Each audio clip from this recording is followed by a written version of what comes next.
สวัสดีนะครับสำหรับวันนี้เราก็จะมีเครื่องบินพลังยางนะครับรูปร่างแปลกๆเอามาให้ดูกันนะครับก็สำหรับเครื่องบินยางลำนี้มันก็จะเป็นรูปร่างเนี่ยจะคล้ายๆเป็นลักษณะของว่าวบินนะครับก็ปีกจะเป็นสามเหลี่ยมนะครับเจ้าลำนี้เนี่ยชื่อว่าmiddleSky นะครับก็เดี๋ยวเราลองมาดูกันนะครับว่ามีชิ้นส่วนอะไรที่เขาให้เรามาบ้างนะครับคร่าวๆในนี้เนาะเราก็จะเห็นว่ามีพลาสติกเนาะเยอะแยะไปหมดเลยนะครับตัวนี้เนี่ย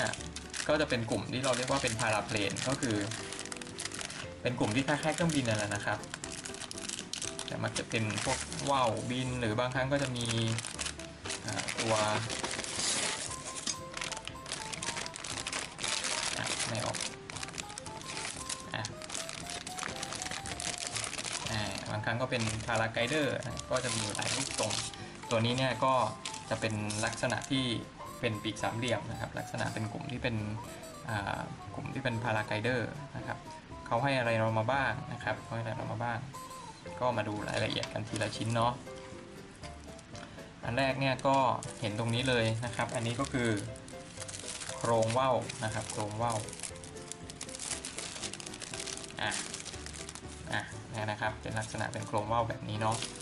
นะครับอันถัดมาที่ให้เรามาอีกก็คือไม้นะครับเป็นไม้อันนี้ก็จะเป็นไม้ที่เราไว้สำหรับติดตั้งชุดขับเคลื่อนนะครับก็จะใช้เป็นตัวสำหรับการยึดนะครับใบพัดนะครับแล้วก็ตัวยึดระบบหางนะครับหางหลังแล้วก็ใส่ยางเข้าไปนะครับซึ่ง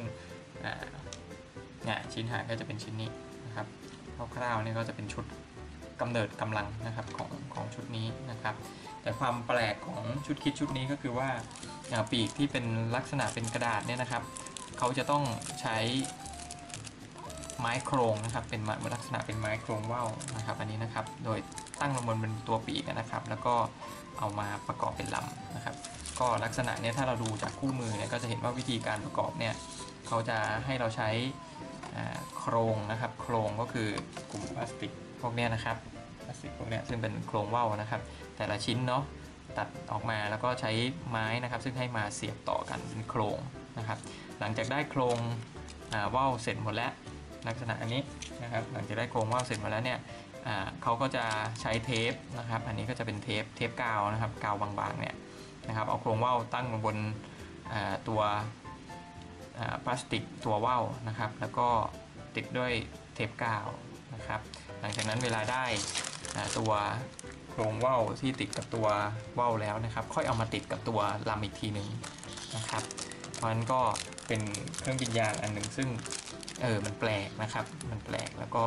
วันนี้ก็เลยเอามารีวิวแกะกล่องให้ดูกันนะครับเดี๋ยวขั้นตอนการประกอบก็จะทำให้ดูอีกคลิปหนึ่งนะครับก็ขอบคุณสำหรับการติดตามนะครับ